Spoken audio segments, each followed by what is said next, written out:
And away from that story, the government of Ghana has confirmed the death of its ministers of defense and environment and 6 others who were involved in a helicopter crash in the country's southern Ashanti region.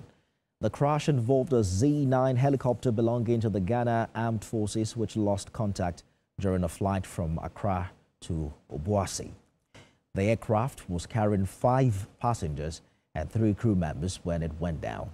Chief of Staff to President Julius Deborah, who said flags across the country would fly at half-mast to honor the memory of the victims. Foreign policy and security analyst Adib Sana joins me on the news at 7 for more on this tragic story. Thank you for joining us this hour. Our condolences to the people of Ghana on this tragic loss.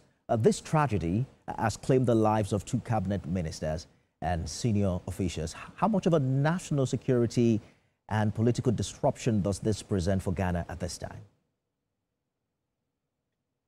Well, thank you for the opportunity. We have a functioning democracy. Like they say, the system works. I don't think, based on my initial assessment of the situation, it's going to have any serious or adverse effects on governance in the country. But surely it is incontrovertible fact that this has caused shockwaves. I mean, I heard about the news earlier.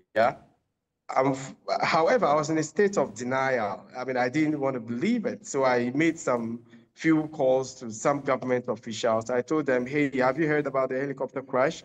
They said, no. I said, hey, some names are beginning to emerge, but I wouldn't want it to come from my mouth because this is too heavy, so to speak, to swallow. Then later there was a presser at the presidency by, like you rightly mentioned, Julius Deborah, who is the chief of staff. It is a great loss to the country. I know most of the victims. Omanipo Ama is the director of IT of the ruling National Democratic Congress. I've had interactions with him very much recently. Murtala Mohammed is a brother, I must say. We are very close. We come from the same area. I hail from the town he comes from, that is Tamale. We talk very often. I mean, recently we even had a conversation, a political conversation, then we just slided down towards, family convo. So I know most of them. It is a great loss. It is sad, but hopefully, I'm hoping that the families would get the necessary support to be able to overcome the situation. Sounds like a personal loss to you. The Z-9 helicopter, we understand, is Chinese-made and has been in Ghana's fleet for years. Are there known concerns about its safety? And more broadly, what does this incident say about the state of Ghana's military aviation assets and safety protocols? Well, the aviation industry in Ghana is fairly safe. I mean, it's been a long time since we had an incident of this nature.